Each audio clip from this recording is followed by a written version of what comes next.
본문은 잠언서 11장 1절입니다. 1절입니다. 잠언서 11장 1절. 1절이니까 다 같이 한 목소리로 읽도록 하겠습니다. 시작. 거짓된 저울은 주께 가증한 것이나 공정한 추는 그분께서 기뻐하시는 것이다.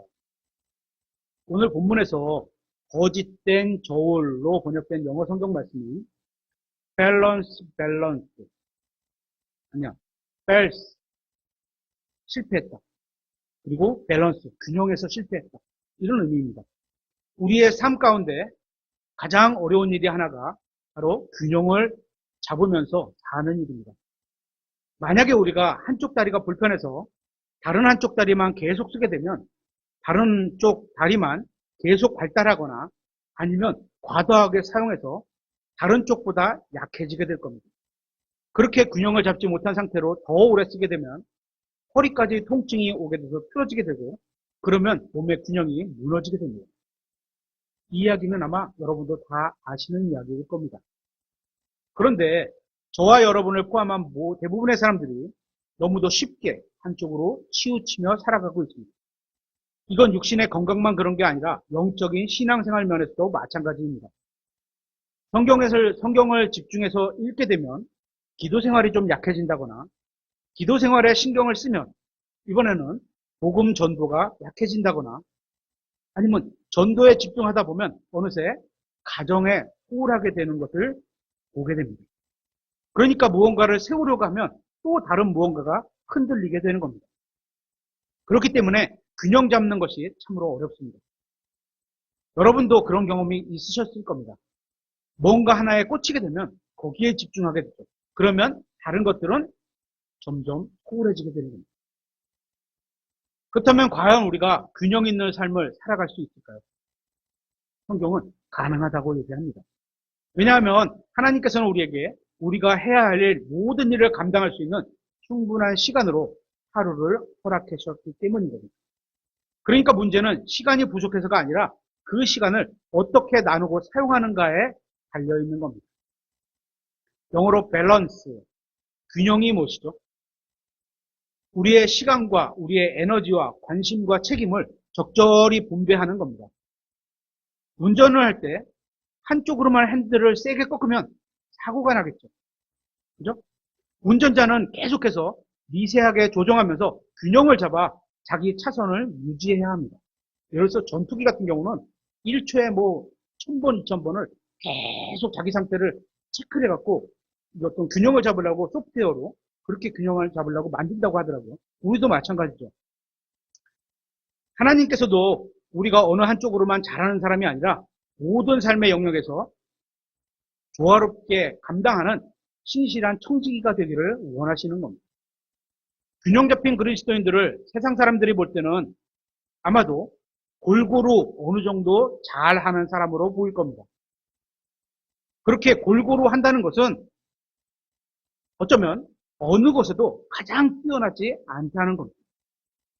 그래서 균형 잡힌 성도는 가장 뛰어난 전도자는 아닐 수도 있고 또 균형 잡힌 성도는 가장 강력한 기도 용사는 아닐 수도 있고 균형 잡힌 성도는 가장 위대한 설교자나 가장 탁월한 설교자가 아닐 수도 있는 겁니다.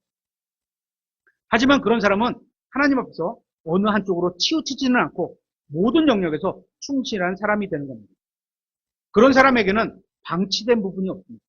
꼬리하는 부분이 없습니다. 기도에도 게으르지 않고 복음 전도도 놓치지 않고 말씀도 가까이 하고 가정을 돌보기도 하고 또 맡겨진 사역을 잘 감당합니다.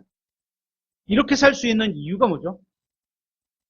한쪽으로 치우치지 않고 모든 일을 하나님의 뜻 안에서 균형 있게 하려는 원칙을 붙들고 있기 때문인 겁니다. 하나님께서는 여러분이 어느 것 하나에만 최고가 되는 것을 원하지 않으십니다. 하나님께서 원하시는 것은 삶의 모든 영역에서 주님을 섬기고 주님의 영광을 위해서 균형 있게 살아가는 겁니다. 그런데 문제가 있습니다. 우리는 어떤 한 영역을 잘하게 되면 그 부분만 붙들고 거기에만 집중하려는 경향이 있습니다. 그게 쉽고 능숙하고 잘 되니까. 그죠? 그러다 보니 다른 부족한 부분에 대해서는 스스로가 자기 합리화를 한다거나 아예 무시해버리게 된다는 겁니다.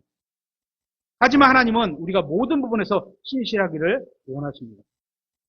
여러분이 잘 아시는 것처럼 일부의 순종은 순종이 아닙니다. 그죠? 마찬가지로 균형이 없는 순종도 완전한 순종이 아닌 겁니다.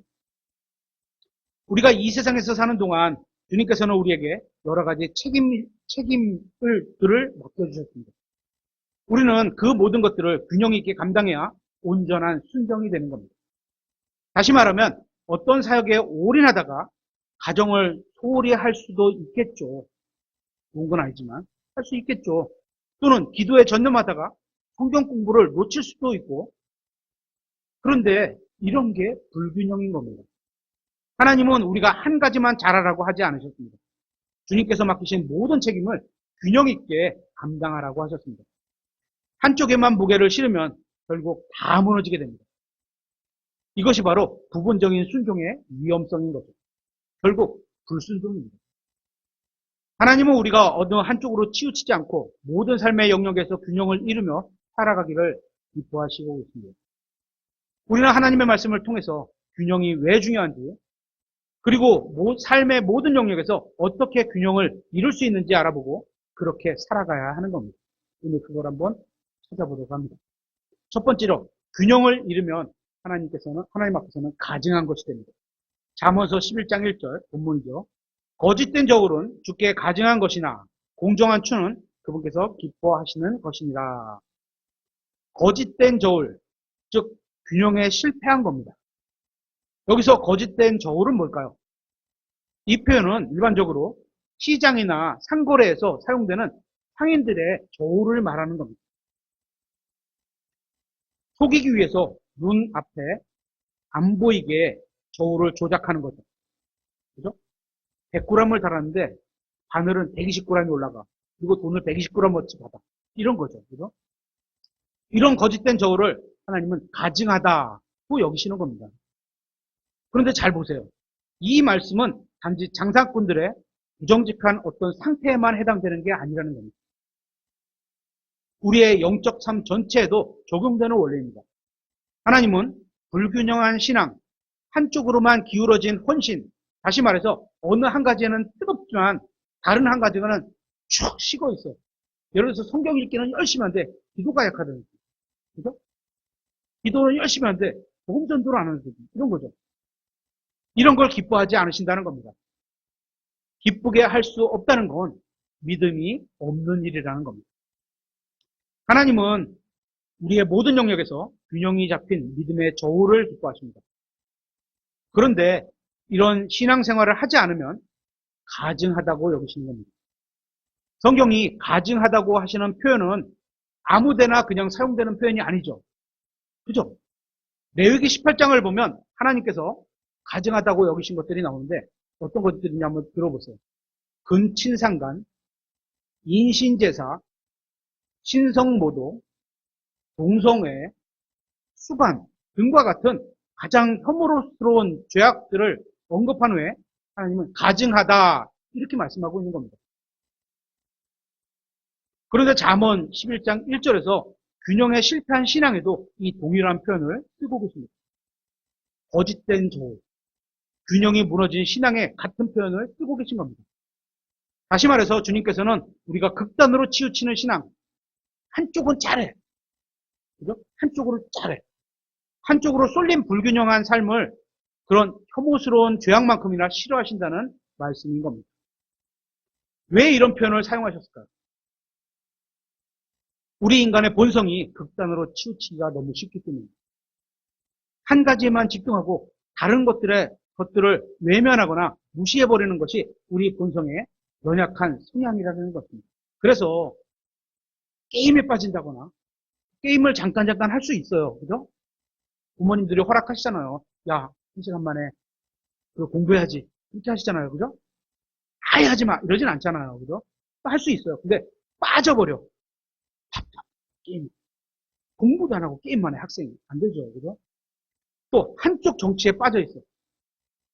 이런 거 바람직하지 않다는 거죠.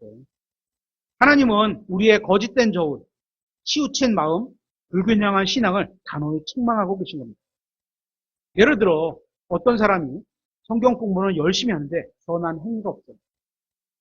반대로 열심히 선한 행위를 하는데 진리의 지식을 쌓는 성경 공부는 안 해요. 이 두 사람은 모두 신앙의 균형이 무너진 겁니다. 여러분이 신앙의 균형을 잃어버리면 제대로 자라날 수가 없습니다. 그죠? 양쪽 팔이 똑같이 자라나야죠. 이거는 어린아이 때 요만큼 자라는데 이거 이렇게 자라나요. 이게 정상이에요? 아니죠. 균형이 안 맞는 거죠. 이건 신앙에서만 해당되는 게 아니죠. 우리의 삶 전체가 그렇습니다. 무엇이든 한쪽만 강조하면 다른 순간 다른 쪽은 약해지기 시작합니다. 그 결과로 나타난 모습이 겉으로 보기에는 열심히 순수해 보일지는 몰라도 하나님이 보시기에는 거짓된 저울일 수 있다는 겁니다. 주님께서는 우리가 어떤 한 가지에만 100점짜리 되기를 바라시는 게 아닙니다. 하나님께서 원하시는 것은 우리의 시간과 우리의 관심과 우리의 열심을 공정하게 나눠서 공정한 저울이 되는 균형 잡힌 사람의 신앙을 원하시는 겁니다. 그러니까 한 과목만 100점을 맞아. 은설이가 은설이 하지 말자. 제가 수학만 100점 맞았어. 근데 다른 것들은 다 50점이야. 그러면서 아빠한테 자랑하죠. 저 수학 100점 맞았어요. 이거 안 좋다는 거예요. 그렇죠? 모든 과목들이 80점은 나와야 된다는 거예요. 골고루. 그죠? 다시 말해서 균형된 삶은 하나님을 기쁘게 한다는 겁니다. 두 번째, 이 균형 잡힌 삶과 관련해서 실제 영역들을 한번 살펴보도록 하겠습니다. 첫 번째 영역은 가정과 교회 사역입니다. 하나님께서는 여러분에게 가정과 교회 사역 중에 하나만 돌보라고 하신 적이 없습니다. 둘 다 신실하게 감당하라고 하셨습니다. 그런데 오늘날 많은 그리스도인들이 이 부분에 대해서 균형을 잃고 있습니다.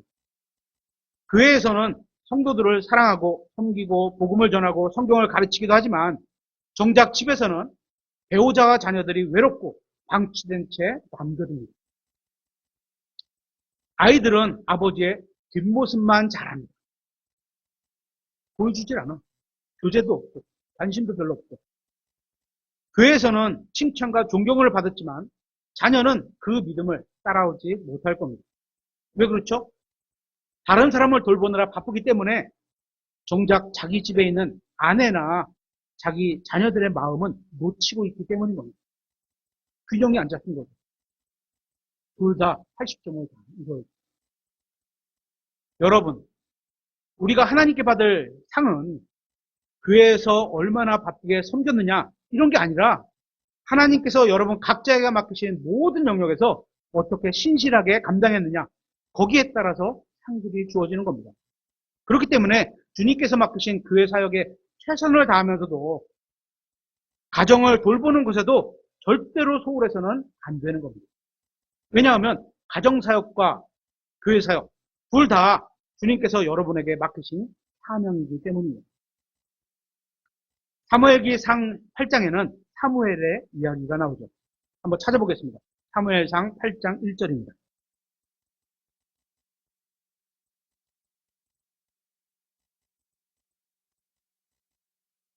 사무엘상 8장 1절. 그래서 지금 살펴보는 것은 가정과 교회의 사역을 둘 다 잘해야 된다. 이런 의미를 찾아보고 있는 겁니다. 사무엘상 8장 1절. 사무엘이 늙어 자기 아들들을 이스라엘을 다스릴 재판관으로 삼았는데 재판관은 사사 이렇게 표현할 수 있는 거죠. 그래서 우리가 사사기 하면 재판관들의 이야기 이렇게 된 거죠. 2절. 그의 맏아들의 이름은 요엘이요 둘째 아들의 이름은 아비아더라. 그들은 브엘세바에서 재판관들이었더라. 그의 아들들이 그의 길들로 걷지 아니하고 사무엘의 길을 따라 걷지 않았다는 거예요. 그렇죠?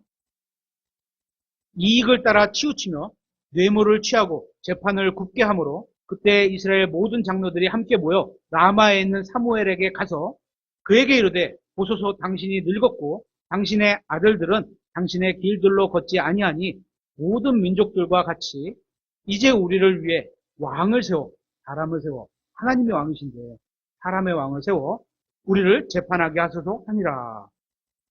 여러분도 잘 아듯이 사무엘은 하나님의 사람이었습니다. 그는 하나님의 일에 헌신했습니다. 그런데 그의 자녀들이 하나님을 따르지 않았어요. 균형을 잃은 거죠. 어디? 교회 사역과 가정 사역의 균형을 잃은 겁니다. 그래서 이스라엘이 하나님을 버리고 사람을 왕으로 세워달라는 그런 빌미를 주게 됩니다.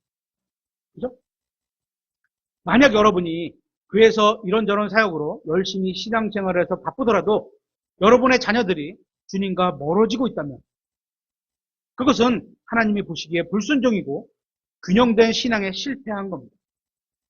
우리가 하나님의 일을 하는 이유로, 하나님의 일을 한다는 이유로 주님께 내게 맡겨진 아내나 자녀를 소홀히 해서는 안 됩니다.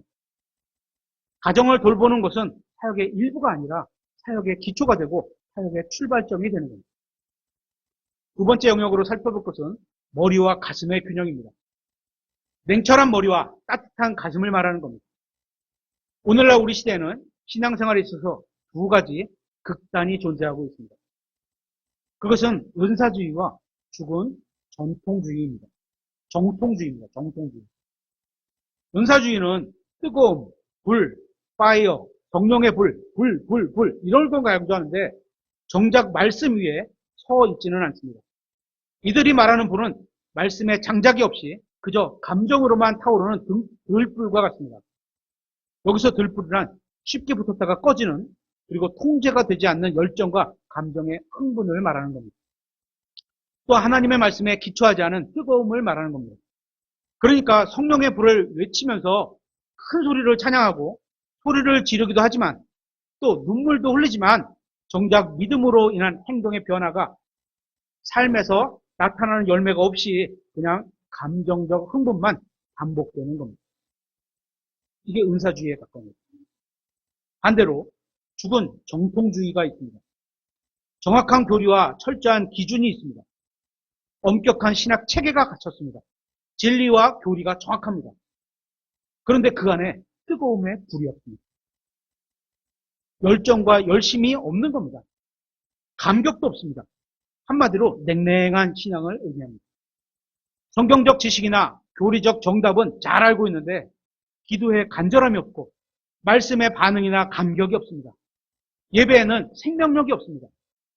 그것들이 그냥 형식적으로 있습니다. 그래서 실제적인 삶에서는 생명력이 없습니다. 한마디로 죽어있는 정통주의 교리만 남아있는 상태입니다. 이 두 극단 모두 불균형입니다. 우리 교회는 어느 쪽에 가깝겠습니까? 균형을 잘 잡고 계십니까? 우리는 둘 사이에서 균형을 찾아야 합니다. 주님께서 기뻐하시는 것은 우리가 말씀 위에서 뜨거움을 간직하면서 진리와 열정이 함께 타오르는 거룩한 불과 같은 신앙을 유지하고 계신 거 아닐까요? 시편 39편 3절 한번 찾아보겠습니다. 시편 39편 3절.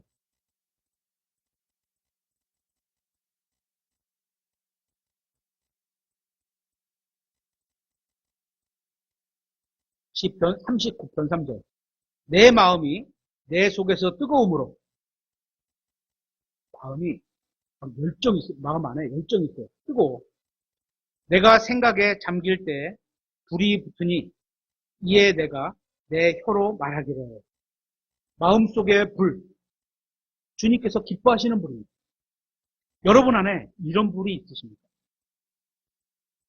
레위기 9장을 보면 주님께서 거룩하신 불을 보내는 장면이 나옵니다. 레위기 9장 24절에 불이 주님 앞에서 나와 제단 위의 번제 헌물과 기름을 태워버리매 온 백성이 그것을 보고는 소리를 지르며 얼굴을 땅에 대고 엎드렸더라. 하나님께서 보내신 불이 있는 거죠. 이 불은 주님의 명령대로 거룩하게 준비된 희생제사 위에 임한 불이었습니다. 그런데 바로 다음 장의 레위기 10장을 보면 9장이 24절, 지금 제가 읽은 걸로 끝나는 거예요. 그리고 10장 1절을 보면 이상한 불을 들였던 나답과 아비후 이야기가 나옵니다. 한 절 차이도 안 나는 거예요. 바로 다음 절이에요. 그죠? 그들은 주님께서 명령하신 불이 아닌 자기 멋대로 이상한 불을 들였습니다. 레위기 10장 1절에 아론의 아들들인 나답과 아비후가 각각 자기 향로를 가져다가 그 안에 불을 담고 그 위에 향을 놓은 뒤 주께서 그들에게 드리라고 명령하지 아니한 이상한 불을 그 앞에 드렸더니, 만약 성경에 장절이 구분이 생긴 게 1500년 전이라고 그랬잖아요. 장절 구분이 없다면 9장 24절과 10장 1절은 and 그리고로 연결된 바로 다음 구절인 겁니다. 완전히 다른 다른 내용이 아니에요. 바로 그리고 이 얘기가 나오는 거예요. 그죠? 그들은 하나님의 불이 아니라 이상한 불을 들인 결과 하나님의 진노의 불로 심판을 받아 죽게 됩니다. 여기서 문제의 핵심은 이들이 주님께 뭔가를 드리고자 하는 마음의 열정은 있었던 것 같습니다. 다시 말해서 말씀에 기초하지 않은 자기 열정으로 인해 자기 방식으로 하나님을 섬기랬던 겁니다. 그런 불은 주님이 보시기에 이상한 불이 되고 맙니다. 오늘날 교회들에서 이런 이상한 불이 너무도 많은 것 같습니다. 예를 들어 락 콘서트 같은 찬양 예배를 드린다거나, 그죠? 전쟁하는 듯한 소리를 듣는다거나, 꽉꽉꽉꽉 눈을 현혹시키는 조명이 있다거나, 거기에 손을 들고 울부짖음이 있고, 이런 모습은 감정의 뜨거움이 있어 보이기도 합니다. 그죠? 굉장히 열정이 많은 것처럼 보입니다. 그런데 거기에 성경이 안 보입니다. 말씀이 안 보입니다. 이런 건 하나님의 거룩한 불이 아니라 사람의 인위적인 불이라고, 또 육신의 감정을 자극하는 불인 겁니다. 그와 반대로 어떤 교회들은 창세기부터 요한계시록까지 하나님의 말씀을 철저히 가르치고 선포합니다. 잘하는 거죠. 하지만 그 안에 말씀으로 인한 뜨거운 불이 없어요. 말씀을 읽으면서 와, 나에게 이렇게 주신구나, 감동이 돼서 그거로 나가서 생활에 나타나는 그런 게 없는 거예요. 구원의 감격도, 말씀에 대한 기쁨도 사라져서 모든 게 형식이 되었고 차갑게 굳어져 버렸습니다. 마치 정통주의, 정통, 나쁜 거 아니죠? 정통, 다른 거예요. 하지만 껍데기 종교만 남은 겁니다. 죽은 정통주의. 우리는 정통주의처럼 말씀이 굳게 서 있어야 합니다. 그렇죠?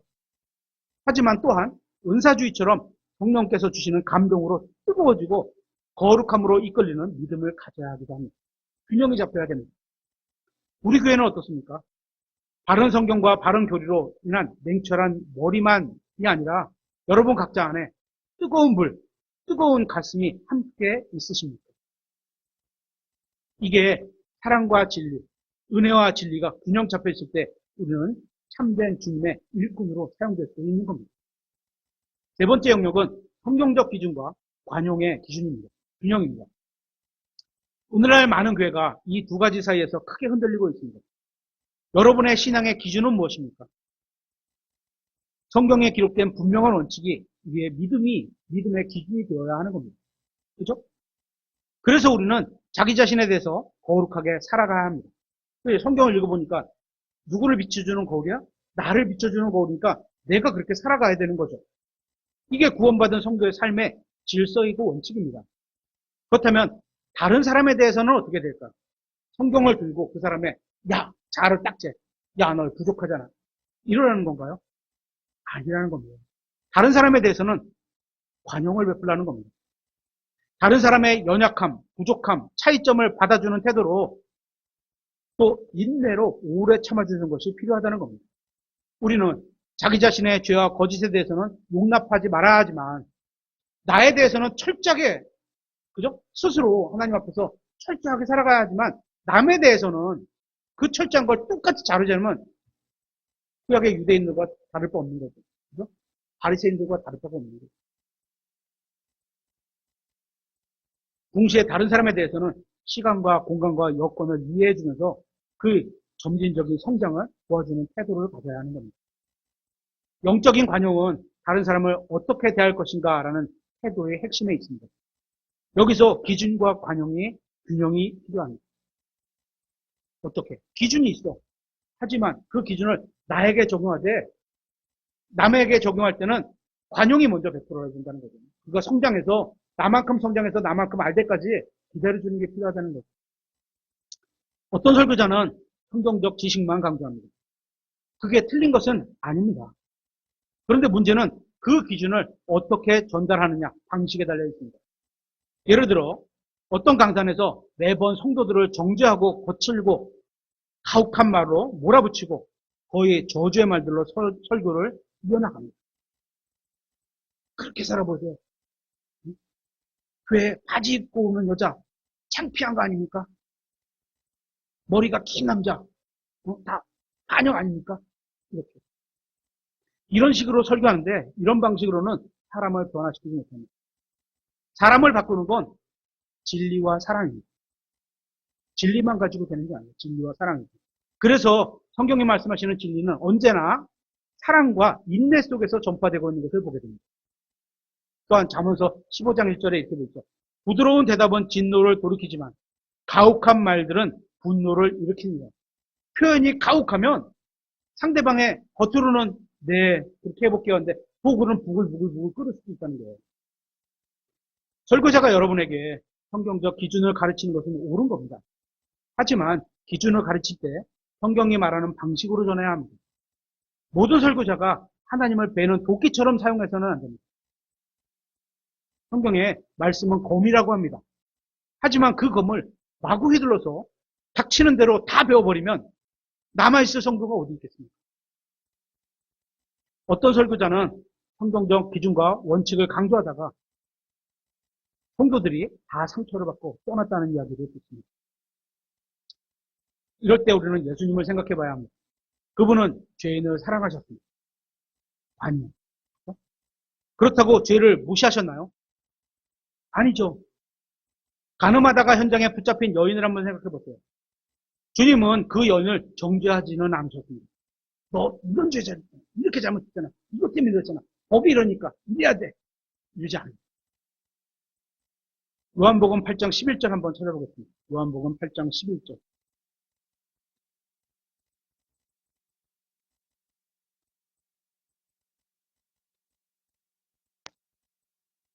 하반절에 요한복음 8장 11절. 나도 너를 정죄하지 아니하노니. 예수님은 자기가 규칙을 알고 법을 만드신 분이잖아요. 법의 잣대를 갖고 계신 분이잖아요. 갖다가 탁탁 재면서 너 이거 맞아. 죄야. 이러지 않으셨다는 거예요. 가서 다시는 죄를 짓지 말라. 관용을 베푸셨다는 하십니다. 우리의 기준은 반드시 진리여야 합니다. 그죠? 말씀이 진리니까. 하지만 그 진리를 전달하는 방식은 주님의 방식처럼 진리를 말하되 사랑 안에서 말해야 하는 방식입니다. 이것이 성경적인 관용을 베푸는 겁니다. 그런데 오늘날 어떤 사람들은 성경적 기준만 외치고 사랑이 없습니다. 인내하지도 않습니다. 마치 내 말을 듣고 당장 떨어오지 않으면 너 나가. 미안해요. 딸들한테 미안해요. 30년 전에 제가 그 딸들한테 이렇게 키웠어요. 근데 이거 바른 태도가 아닌 거죠. 이제 와서 생각하니까 갑자기 생각이 나네요. 그 사람이 이단은 아닐지 몰라도 무자비한 바리새인과 뭐가 다르겠습니까? 하나님은 우리에게 진리를 사랑으로 전하라고 하셨습니다. 사랑이 없는 기준은 사람을 살리지 못합니다. 그리고 기준이 없는 사랑도 진리를 세우지 못합니다. 사랑하지 않으면서 기준을 말하는 자는 무섭습니다. 그죠? 사랑하지 않으면서 기준을 말하는 자. 사랑이 없어. 진리만 말하는 거 사랑이 없어. 영적인 폭력입니다. 그런데 기준이 없이 사랑만 말하는 것도 위험합니다. 왜? 기준이 없어. 진리로 가지 않아. 방식에 아무런 이유가 없어. 그러니까 우리 아까 그 광고 시간에 봤던 성경을 읽기 위해 촛불을 훔쳐서는 안 된다. 어떤 말이죠? 진리 안에서 걸어야지 사랑을 말했고. 그래서 균형 잡힌 신앙이 필요한 겁니다. 네 번째 영역은 신비주의와 현실주의의 신앙입니다. 신비주의가 뭐냐면 기도는 하지만 아무런 준비도 안 하고 하나님이 다 하실 거야. 그냥 믿어. 그러면서 실제로 아무 노력도 어떤 책임도 지지 않는 태도입니다. 구체적으로 순종하는 행동이 없습니다. 입으로는 믿는다고 고백하지만 손에 쟁기는 잡지 않습니다. 일을 하지 않는 거예요. 이게 신비주의 신앙입니다. 하지만 성경은 믿음에는 행동이 따른다고 말씀하고 있습니다. 사도행전 20장 34절에 참으로 너희도 스스로 아는 바와 같이 이 두 손이 나와 또 나와 함께한 자들에게 필요한 것들을 공급하였느니라. 손이 어떻게? 일을 해요. 여러분의 믿음은 하나님을 신뢰하고 있습니까? 그 신뢰가 행동으로 나타나고 있습니까? 하나님의 말씀을 믿기 때문에 우리는 준비하고 수고하고 인내하며 맡은 책임을 다해야 하는 겁니다. 하나님께 다 맡겼다고 말하면서 아무것도 안 하는 것은 성경이 말씀하시는 믿음이 아닙니다. 이와 또 반대로 육신적인 현실주의적인 신앙이에요. 그들은 이렇게 말합니다. 기도? 아유, 그거 나중에 해도 돼. 현실이 중요하지. 그게 뭐가 중요해. 하나님만 바라볼 수는 없잖아. 이렇게 생각하는 겁니다. 그래서 이들의 계획 중에는 하나님 없이 하나님을 의지하지 않습니다. 모든 걸 자기 경험과 자기 방식과 자기 힘으로만 해결하는 현실주의적인 신앙을 갖고 있는 겁니다. 이 두 가지 모두 균형을 잃어버린 겁니다. 성경적 균형은 이런 겁니다. 성경은 우리는 하나님과 함께 일하는 일꾼이요. 이렇게 말씀하고 있습니다. 하나님과 함께 일하는 일꾼이요. 하나님이 일하시면 함께 일한다는 거죠. 그러니까 하나님의 은혜와 나의 수고는 충돌하지 않는다는 겁니다. 성경의 믿음의 사람들은 하나님의 말씀을 믿음으로 밤낮으로 수고하면서 자기 손으로 일을 했습니다. 그러니까 믿는다는 것은 아무것도 안 한다는 말이 아닌 겁니다. 믿음은 곧 실행이고 책임이고 준비입니다. 하나님께서 모든 것을 공급해 주시는 믿음은 마치 게을러도 된다 이렇게 생각하는데 아닙니다. 노아는 방주를 준비했고 뭘로? 믿음으로. 요셉은 기근을 대비했고 그래서 창고를 대비해놨습니다. 그렇죠. 하나님은 공급하실 뿐만 아니라 준비하라, 일하라, 계산해봐라, 점검해봐라 이렇게 계속 명령하고 계십니다. 믿음은 무책임이 아닙니다. 믿음은 하나님이 맡기신 책임을 다하면서 그 결과가 어떠하든지 주님께 맡기는 겁니다. 그죠? 우리가 볼 때 좋게 볼 수도 있고 우리가 볼 때 나쁘게 볼 수도 있어요. 믿음은 하나님께서 하신 말씀에 내가 할 수 있는 부분에 최선을 다하고 내가 할 수 없는 부분은 주님께 맡기는 것이 믿음입니다. 우리는 현실을 무시해서도 안 되지만 또 현실이 우리의 하나님이 돼서도 안 되는 겁니다. 현실이 하나님보다 더 높아. 안 되는 거죠. 하나님은 우리가 믿음으로 현실을 살아가기를 원하십니다. 믿음은 현실을 도피하는 것이 아니라 현실 속에서 하나님의 뜻을 우선시하는 삶을 살아가는 겁니다. 이제 다섯 번째 영역은 배움과 실천의 균형입니다. 그러니까 배우기만 한다거나 아니면 배우지 않고 행하기만 하는 신앙은 위험하다는 겁니다. 교회 안에 어떤 부류가 있냐면 한 부류는 늘 배우기만 하는 사람들입니다. 그들은 설교를 듣고 성경 공부를 열심히 하고 책을 열심히 읽습니다. 그래서 지식은 차고 넘칩니다. 그런데 실제 행동은 없습니다. 설교를 들어도 삶에 아무런 변화가 없습니다. 이런 사람들에게 성경은 이렇게 말씀하고 있습니다. 한번 찾아보겠습니다. 야고보서 1장 22절.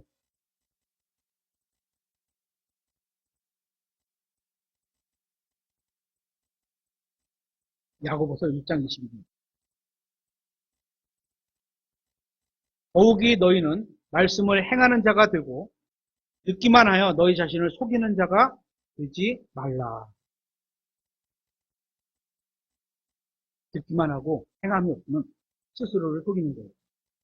또 다른 부류는 그의 안팎에서 누구보다도 열심히 봉사를 하고 섬기고 바쁘게 뛰어다닙니다. 그런데 말씀의 분별력과 영적 깊이는 약합니다. 그래서 열심은 있는데 방향이 어긋나는 경우가 있습니다. 그렇기 때문에 어떤 사람의 말이나 분위기에 쉽게 휘둘려 급합니다. 조급하게 결정을 합니다. 성경은 이런 사람들에게 말씀합니다. 잠언서 19장 2절에 또한 혼에게 지식이 없으면 하나님의 지식이 없으면 그것은 좋지 아니하며 발이 급한 사람은 죄를 짓느니라. 그러니까 말씀을 듣기만 하는 자도 또 배우지 않고 실천만 하는 자도 다 거짓된 저울이 된 상태라는 겁니다. 영적으로 성숙한 사람은 말씀을 배우고 그 배운 것을 실천합니다. 그런 삶을 사신 성경에서 가장 완벽한 모델이 누가 있죠? 예수님이겠죠. 가장 완벽한 건 항상 예수님이죠. 예수님은 먼저 행하시고 그리고 가르치셨습니다. 가르치지만 한 게 아니라 말씀대로 살아내셨습니다. 행함이 없는 지식은 교만이 흐르고 지식이 없는 행함은 혼란과 탈진으로 이어집니다. 말씀만 알고 행하지 않으면 머리만 커지고 마음은 메말라집니다.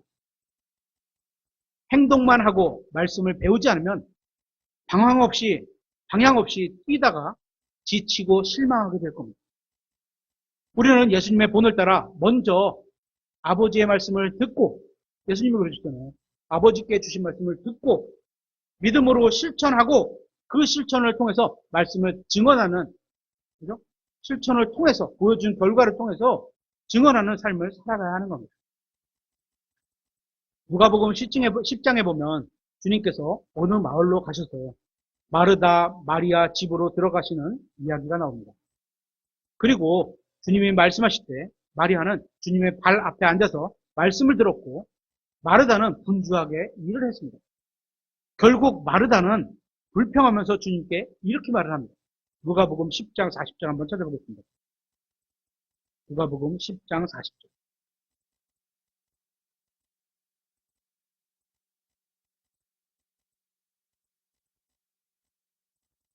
하반절에 주여 내 동생이 나 혼자 섬기게 내버려 두는 것을 돌아보지 아니하시나이까?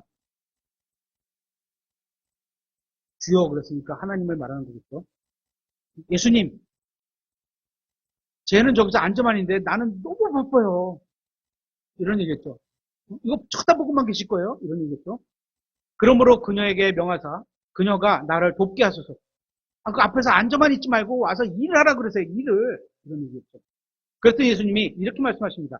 41절 하반절에 마르다야 마르다야 네가 만일 많은 일에 대해 염려하고 근심하나 손님이 많이 왔나 봐요. 차릴 게 많나 봐요. 그죠? 근심하나 한 가지 일이 필요하니라. 마리아는 그 좋은 부분을 택하였으니 그것을 빼앗기지 아니하리라 하시니라. 여기서 주님께서는 마리아의 말씀 중심 태도를 칭찬하신 겁니다. 이 말씀은 성경 공부만 하고 일을 하지 말라 그런 의미가 아닙니다. 그죠? 먼저 말씀으로 준비된 다음에 그 말씀을 가지고 믿음으로 섬기라는 말씀입니다. 그러니까 순서에 문제가 있는 거죠. 뭘 해야 돼요? 먼저 하나님의 말씀을 많이 듣고 먹고 쌓아야 돼. 에너지를 쌓아야 돼. 그리고 나가서 그걸로 갖고 나가서 일을 하라는 거예요. 그렇죠?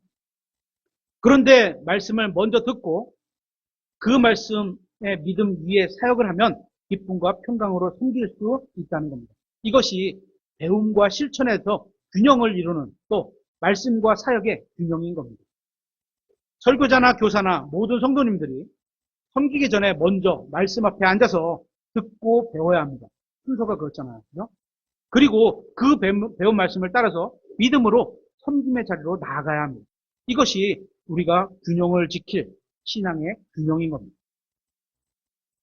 오늘 말씀을 마무리하도록 하겠습니다.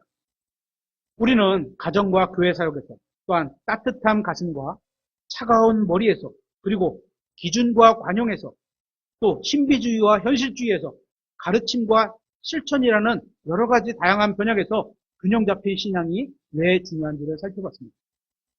오늘 말씀해 주는 핵심은 균형을 잃어버리기 때문에 넘어진다는 겁니다. 왜냐하면 주님의 인도하심 안에서 모든 영역이 적절히 분배되어야 하기 때문입니다. 그게 우리에게 필요한 겁니다. 그런데 여러분의 균형 잡힌 삶은 세상에서 눈에 잘 띄지 않을 수 있습니다.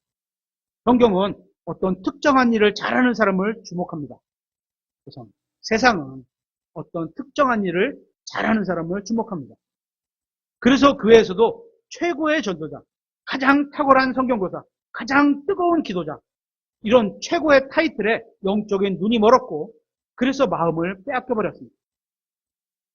그런데 하나님께서는 조용한 가운데 우리에게 주어진 모든 일에 충실하게 균형을 지키는 사람을 기뻐하신다고 성경은 말하고 있습니다. 그런 사람은 세상 앞에 드러나지 않을 수도 있고 사람들로부터 박수받지 못할 수도 있습니다. 뛰어난 게 없습니다. 하지만 골고루 80점을 받습니다. 그죠? 하지만 주님께서 보시기에는 신실한 청지기로 기록될 사람입니다. 하나님은 그런 사람을 찾고 계십니다. 주님은 그런 사람 기뻐하십니다. 혹시 지금 여러분의 삶이 어느 한쪽으로 치우쳐 있으시지는 않으십니까?